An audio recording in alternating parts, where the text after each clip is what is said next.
నల్గొండ, ఖమ్మం, వరంగల్ పట్టభద్రుల ఎమ్మెల్సీ ఎన్నికల్లో తమదే గెలుపు ఖాయమన్నారు తీన్మార్ మల్లన్న. రెండో స్థానంలో బీజేపీ, బీఆర్ఎస్ ఉండేందుకు పోటీ పడుతున్నారని చెప్పారు. నల్గొండలో పట్టభద్రుల ఎమ్మెల్సీ ఎన్నికల ప్రచారంలో భాగంగా ఓటర్లతో ఆయన సమావేశమయ్యారు. 10 ఏళ్లుగా ప్రజల పక్షాన పోరాడుతున్నందుకు తనపై పెట్టని కేసులు లేవన్నారు. దొంగ ఓట్లతో పల్లా రాజేశ్వర్ గెలవాలనే కుట్ర చేస్తున్నారంటున్న తీన్మార్ మల్లన్నతో Shekhar face to face. Warangal పట్టభద్రుల ఎమ్మెల్సీ ఎన్నికలకు సంబంధించి మరికొద్ది సేపట్లో ప్రచార గడువు ముగుస్తుంది. దానిలో భాగంగానే ఇప్పటికే 34 అసెంబ్లీ స్థానాలు, 5 ఎంపీ స్థానాలు మొత్తం కూడా కలియదిరిగిన తీన్మార్ మల్లన్న మనతో పాటు ఉన్నారు. సరే మాట్లాడదాం అన్న. బాగా తిరుగుతున్నారు అనుకుంటా. ఎట్లున్నది ప్రచారం? ఈ నెల రోజుల పాటు బాగా తిరిగారు కదా, ప్రజల నుంచి ఎట్లా గ్రాడ్యుయేటర్స్ నుంచి ఎట్లాంటి రెస్పాన్స్ ఉంది? చాలా అద్భుతమైనటువంటి రెస్పాన్సు.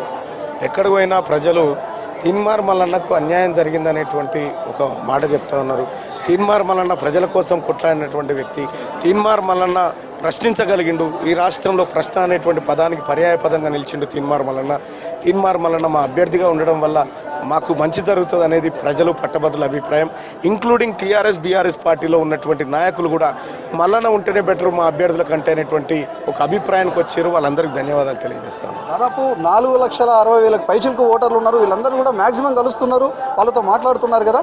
ఒకప్పటి తెలంగాణ ఉద్యమకారుడు, అదేవిధంగా ప్రజల గొంతుకగానే తీన్మార్ మల్లన్నని రిసీవ్ చేసుకుంటారా, లేకపోతే మళ్ళీ ఏమైనా వ్యతిరేకత పవనాలు ఏమైనా ఉన్నాయా? లేదు, వ్యతిరేకత లేదు. రెట్టించినటువంటి ఒక ప్రజాబలం ఇవాళ మా ఇంట ఉంది. గతంలో కంటే రెట్టించిన. పోయినసారి కోదండరామ్ సారు నేను నిలబడడం వల్ల ఎవరికి వేయాలనేటువంటి కన్ఫ్యూజన్లో కొంత ఇబ్బంది జరిగింది. కానీ ఈసారి అలాంటి కన్ఫ్యూజన్ లేకుండా క్లియర్గా కోదండరామ్ సారు, సిపిఎం, సిపిఐ, అలాగే లెఫ్ట్ పార్టీలటువంటి అభ్యర్థులు ఎవరైతే ఉన్నారో నాయకులు, వాళ్ళంతా కూడా క్లియర్గా ఇవాళ ఇప్పుడే కొద్దిసేపటి క్రితమే ముఖ్యమంత్రి గారు ఇంట్లో ప్రెస్ మీట్ పెట్టి తీన్మార్ మల్లన్న ఈసారి గెలవబోతుండు, మేము అందరం గ్రౌండ్ లెవెల్లో కష్టపడతా ఉన్నాం, ఖచ్చితంగా భారీ విజయాన్ని ఇవాళ కాంగ్రెస్ పార్టీ, ఇండియా కూటమి తీసుకోబోతా ఉంది పట్టభద్రుల ఎమ్మెల్సీ ఎన్నికల్లో అనేది చెప్పినారు. కాబట్టి గతంలో కంటే 1000 ఏనుగుల బలంతో ఇవాళ మేము ఈ ఎన్నికల్లోకి పోతా ఉన్నాం.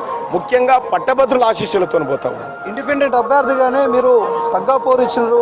అలాంటిది ఈ ఎమ్మెల్సీ ఎన్నికల్లో ఎక్కడైనా ఎలక్షన్లు మీరు చాలా ఫేస్ చేశారు, కానీ ఎక్కడైనా ఓట్లు పెరుగుతాయి, కానీ ఇప్పుడు తగ్గినాయింది. అంటే 5 లక్షల పైచిలకు గతంలో ఉండే, కానీ ఇప్పుడు తగ్గినాయింది. అంటే గతంలో పల్లా రాజేశ్వర రెడ్డి గారు బోగస్ ఓట్లు తయారు చేసేది. పల్లా రాజేశ్వర రెడ్డి గారికి ఈ ఛాన్స్ లేకుండా చేసినాం. ఈసారి పకడ్బందీగా గతంలో పల్లా రాజేశ్వర రెడ్డి గారు 7వ తరగతి 8వ తరగతి వాళ్ళని బోగస్ ఓట్లు పెట్టి బోగస్ ఓట్లు నమోదు చేయించేది. తద్వారా కొద్దిగా ఎక్కువ పెరిగినాయి. కానీ బోగస్ ఓట్లు రాకుండా అత్యంత పకడ్బందీగా జాగ్రత్తగా ఎప్పటికప్పుడు పర్యవేక్షిస్తూ ఈసారి బోగస్ ఓట్లను కట్టడి చేసినాం. సంఖ్య తగ్గినప్పటికీ మొత్తానికైతే అసలైనటువంటి పట్టభద్రులే ఈసారి ఓటర్లుగా ఉంటున్నారు. జనరల్గా మీరు ఎన్నికల ప్రచారం చేస్తున్నారు, అప్పుడు ఎట్లా ఉన్నారు, ఇప్పుడు కూడా అట్లే ఉన్నారు, ప్రజల్లోనే జీవిస్తున్నారు. కానీ మీకు వ్యతిరేకంగా కూడా చాలా ట్రోల్ అవుతున్నాయి. అదేవిధంగా మీ ప్రతిపక్షాలు కూడా చాలా పార్టీలు మారుతున్నారు. తీన్మార్ మల్లన్న ఆయన ఓటేయొద్దు అంటున్నారు. దీనికి మీరేం చెప్తారు? అలాంటి 100-120 మారిరా. కేసీఆర్ తెలుగుదేశంలో పుట్టే, కాంగ్రెస్లో పెరిగే, టీఆర్ఎస్లో సాహసం చేయబట్టే. తీన్మార్ మల్లన్న కాంగ్రెస్లో పుట్టిండు, బీజేపీకి పోయిండు, మళ్ళీ కాంగ్రెస్కి వచ్చిండు. ఇంకా వాళ్ళు చేసేది, నీవు నిజంగా పట్టభద్రులకు ఏం చేస్తావో అది చెప్పు. ఆ అంశం నీ దగ్గర లేనప్పుడు పట్టభద్రులకు టీఆర్ఎస్ పార్టీ దూరమైన తర్వాత ఎలాగైనా ఎన్నికల్లో పోటీ చేయాలి, కనీసం పరువన్న నిలుపుకోవాలనేటువంటి ఉద్దేశంతో ఈ చిల్లర మల్లర ఆరోపణలు చేస్తున్నారు. ఆ ఆరోపణలు పట్టించుకోవడానికి పట్టభద్రులు సిద్ధంగా లేరు. ముందుగా ఏ ఎన్నికలైనా రాజకీయ విమర్శలు కామన్గా ఉంటాయి, కానీ వ్యక్తిగత విమర్శలు, అది కూడా ముక్కుమ్మడి విమర్శలు జరుగుతున్నాయి మీ మీద. దీన్ని మీరు ఏ విధంగా తిప్పికొడతారు? ఒకటి పాలన అంటే ఏం లాభం అండి? తీన్మార్ మల్లన్న ఏదో వాళ్ళని గెలుకుతున్నాడు కాబట్టే, వాళ్ళ పని ఏదో అవుతుంది కాబట్టే, వాళ్ళ కొంపలు కొల్లేరు అవుతున్నాయి కాబట్టి తీన్మార్ మల్లన్న అంటారు. ఇలా గీళ్ళనో మా సోదరులు ఎందుకంటే లేరు. తీన్మార్ మల్లన్న పండబెట్టి తొక్కుతాడు కాబట్టి వాళ్ళకు ఆ శిక్షలు తప్పాయి కాబట్టి ఇలా తీన్మార్ మల్లన్న అంటారు. అబిట్కో విబిట్కో భయపడేటోడు కాదు తీన్మార్ మల్లన్న. తీన్మార్ మల్లన్న సావుకు భయపడేటోడు కాదు, ఈ సన్నాసులు చేసే విమర్శలకు భయపడేటోడు, అంతకంటే కాదు. ఫైనల్గా ఒకటి చెప్పండి, ఎట్లా ఉంటుంది మీ గెలుపుకు సంబంధించి? ఎలాంటి అవకాశాలు ఉన్నాయి? శేఖరన్న, తప్పకుండా ఈ ప్రజల ఆశీర్వాదంతో, పట్టభద్రుల ఆశీర్వాదంతో, నేను అనుకుంటా ఉన్న భారీ మెజార్టీతోని ఇవాళ ప్రజల మనిషి, ప్రజల బిడ్డ తీన్మార్ మల్లన్న గెలవబోతా ఉన్నాడు.